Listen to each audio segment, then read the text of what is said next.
5 principles to heal your injuries. This is a non-specific protocol to healing most injuries. I suspect probably around 90%. Okay, that's a number that I'm made up based on what I see. And most people don't need surgery for their injuries, actually, and unless they're very severe, which we'll talk about what constitutes that in a second. But this is a protocol that I put together. I call it the Athletic Muscle Recovery Protocol. And it's a protocol that I've developed through in-depth research of other recovery protocols and what they do, and basically figuring out what works and what doesn't work. Okay? So we're going to go over this right now.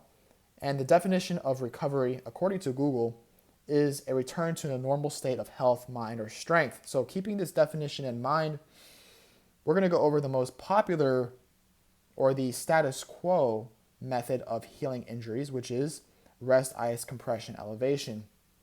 This is probably the worst thing you can possibly do. It is an absolute bullshit method. And I believe the inventor actually said that this is not a good way to heal injuries. But we're going to go over why this is not a good injury recovery protocol. Ice and rest are probably the worst ones here. Ice, when you use ice on an injury, you're actually restricting blood flow. You're constricting blood vessels. And as you'll see, blood is what actually heals injuries. Because it carries nutrients, it carries growth factors. It carries everything we need to revascularize the tissue and heal the area. Rest, it is true we need to rest, but people excessively rest and they end up losing tendon strength. The muscles begin to atrophy. They lose stability around the area even more, and that causes more problems in the end. And so what we need to do is, yes, we do need to rest initially, but we do need to bring motion to the area. And again, that motion is going to bring blood. Compression and elevation probably don't really do anything. Probably it's not going to hurt you, but it's probably not going to do really anything either. Probably the elevation and compression probably are going to restrict blood flow further, which is going to make it harder to heal. So again, just don't even use this method. Use the method I'm about to tell you. You're going to see results 10 times faster. Now, not all injuries are the same. So some injuries are more severe and either require surgery or require significantly more time to heal.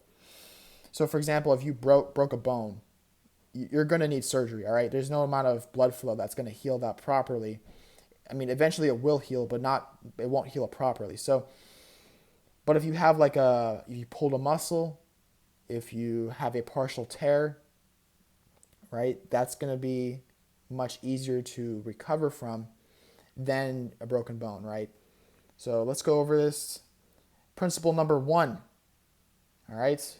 Tendons, ligaments, bones take longer to heal than muscles. So this is not something that you can apply, but you need to understand this because no one really talks about this in the fitness space.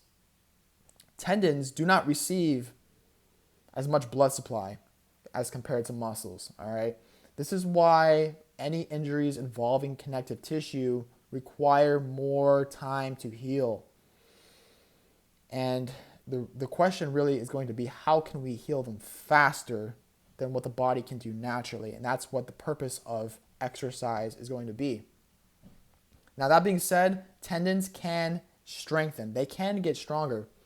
They don't contract like muscles do, but they have the same hypertrophy qualities. Now, again, as they don't receive as much blood, so this process takes longer. You can grow and thicken your tendons with the correct exercises, and we're going to be going over that very soon. So, and they've done studies on this. Olympic weightlifters have way thicker knee tendons than the average Joe just walking around the street. And that's because they do so much deep squatting with weights and they get really, really strong. So this brings me to the second principle. Stop stretching the area. Okay, so you ever had a friend, or if you have an injury, let's say in your lower back, and it feels really tight, and the first reaction is to stretch it out, right? Yeah, stop doing that, okay? Because it's actually making it worse. And the analogy I like to use is think of it like a rubber band, right? So if you have a rubber band and it has those little holes in it, right? And you stretch it, those little frays in it, you can see it. When you pull it apart and you're stretching, that's when you're stretching that muscle. You're just yanking on all that connective tissue. You're yanking on all the structures, and you're not really making it stronger in any way. You're just pulling on it. So it's not really helping. It's actually probably going to make it worse. So stop stretching it, okay? Especially if it hurts, okay? Tightness, as you'll see, is a symptom of weakness. It's tight because it's weak. So, and the body's trying to protect it. So what we need to do instead of stretching is to bring blood flow to the area without damaging the structures further, without causing more injury. So wherever there's blood, there's life. Blood promotes healing. It carries nutrients. It carries growth factors. That will repair the tissues. There are two types of exercises that are going to facilitate this the best. The first one are isometrics. And the second one are concentric dominant movements, which we'll go over in just a second. But again, isometrics, these are the reason why we need isometrics is because let's say it hurts to move my knee. Well, if we can isometrically contract the muscles around the knee at some level, then without moving the joints, we can strengthen those muscles. We can get blood flow to the area. So these are some examples. Some of these might be more aggressive than others, especially like if you have an abdominal injury, the plank might be a little too aggressive. Glute injuries, glute bridge definitely helps. I would actually rather do a 45-degree back extension.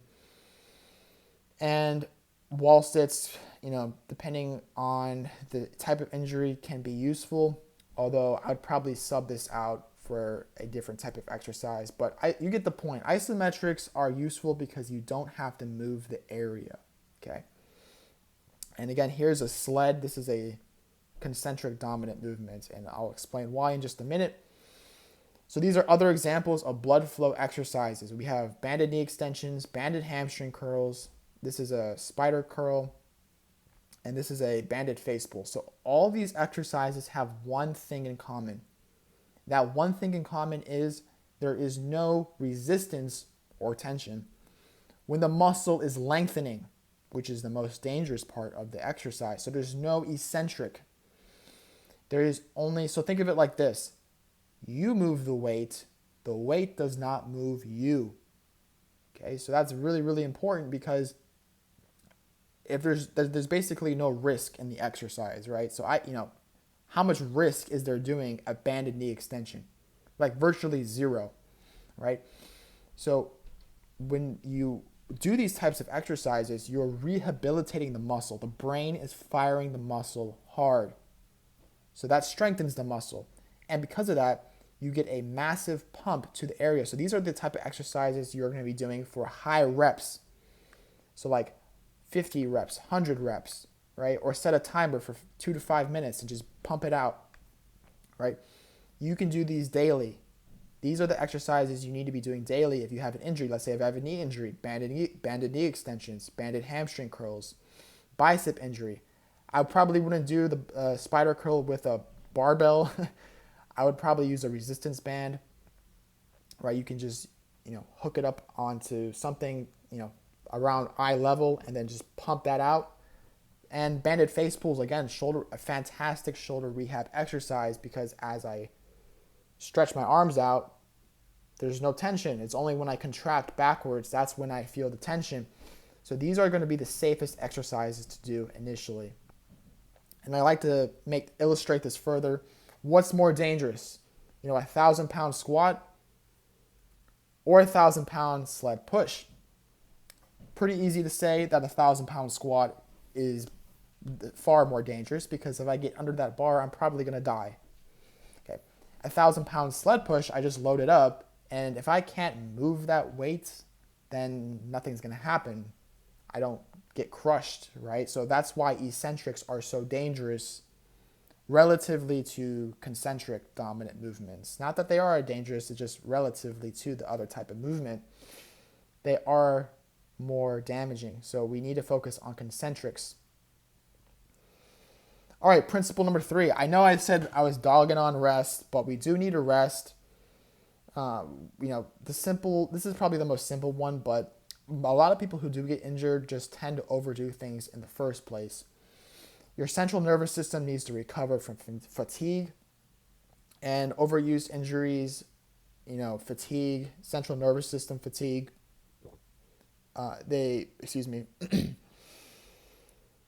Can cause you to make key mistakes during lifts, and that could be devastating. So, if I get under a bench press and I'm not recovered and my brain is, scattered, I'm more likely to get injured. I'm more likely to drop that bar. And you've seen those, horror stories of people dropping 315, 405 on their chest and breaking ribs. So definitely don't do that. What you should do when you rest, go for a walk. Walking is another example of a concentric dominant movement.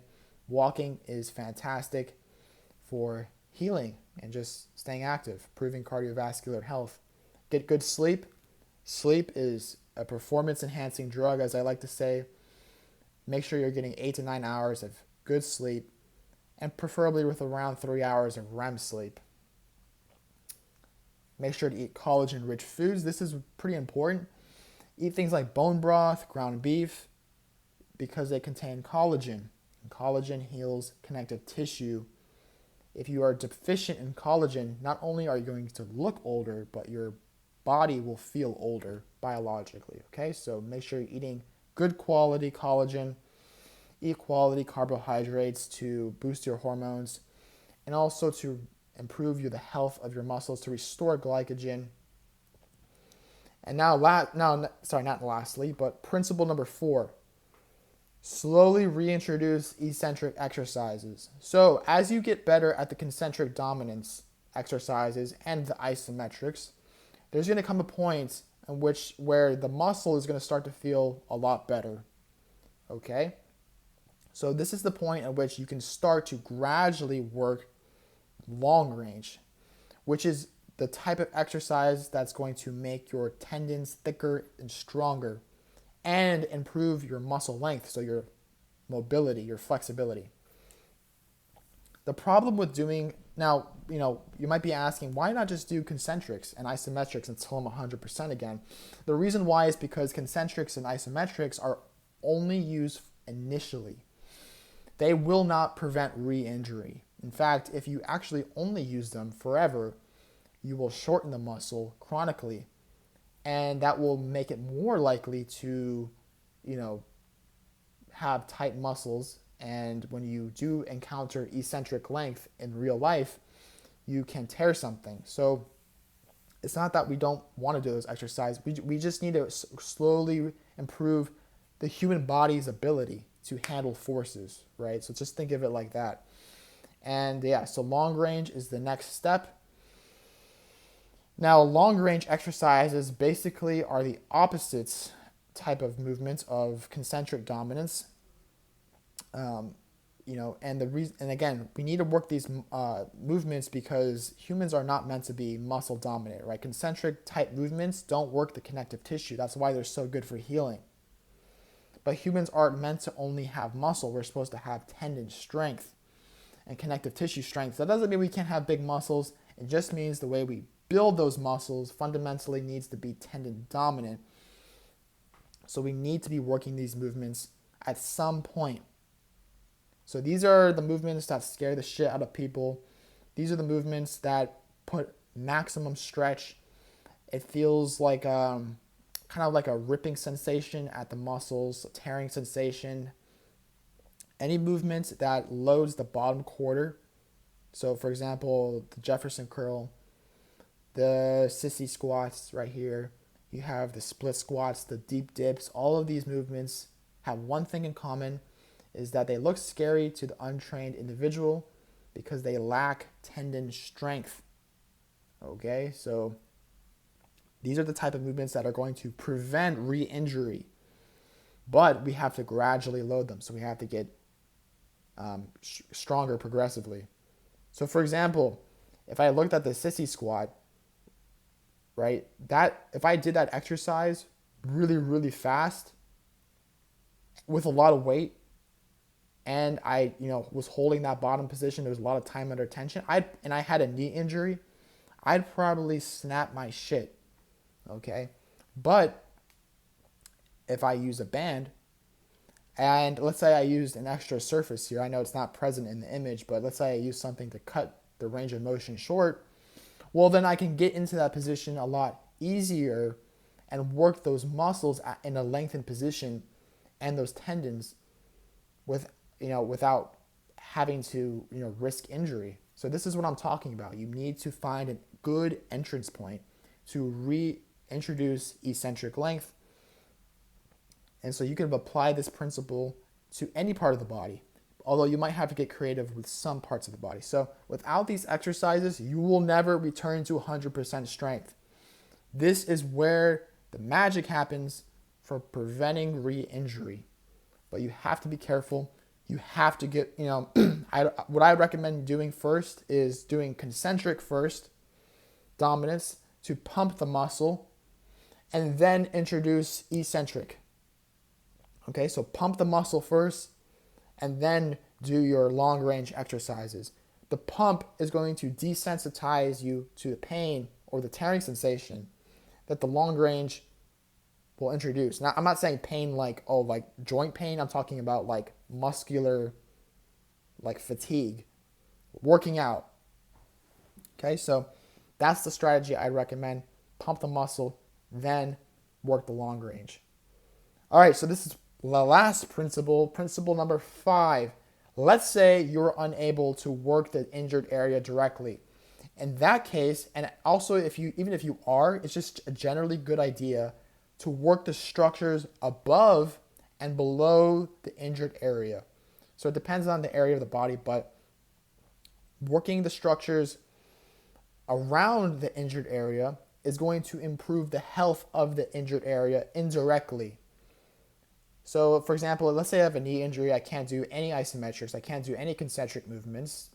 You probably would be able to, but let's say you can't. Then you can work on your hips, or you can work on your ankles. Now, probably not this exercise for your ankles because it does involve the knees. You could probably do like a seated calf machine. And I'd honestly, these are probably pretty bad examples, because the seated pancake does involve the knees as well. But you get the idea. Like you could do like the hip abductor machine. You could, again, do the seated calf. You could do something that isolates the hips to work those areas to make sure that you can get blood flow indirectly to the knees and also strengthening to the nearby structures. So this applies to other parts of the body. You can do, for example, if you can't work the lower back, work the upper back, work the hips, right, above and below. Ankle pain, isolate the knees. Work on the plantar fascia or the bottom of your foot with sledding type exercises. If that's too painful, you can do those curls for toes using towel drags. I believe they're called.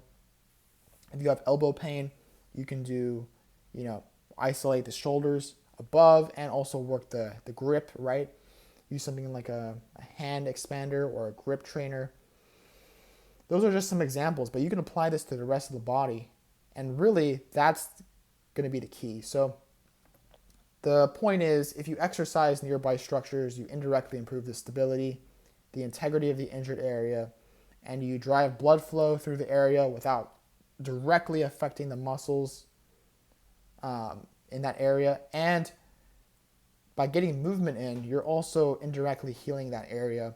So it's just, a good way to provide more work and get more motion in, which is going to, make you healthier. So those are the 5 things. And very quickly, I want to go over those 5 things. First one is blood flow. Okay, make sure you get blood flow to the area with isometrics or concentric dominant movements. Make sure you're resting and not re-aggravating the injury, right? So don't stretch, okay, especially if it hurts, okay? Now, you can stretch nearby areas, but don't stretch the area directly, okay? Then, eventually, with the concentric dominant movements, You want to pump the area and then gradually work that eccentric length. Once again, gradually, use bands to assist you. Don't go crazy with these exercises. You want to get progressively stronger over time. And then lastly, if you can't work the area, work above and below. And generally speaking, you should already be working these areas to prevent injury. So those are the 5 principles. I hope it helps you out. Try it out for yourself. Try these principles and let me know how it works for you.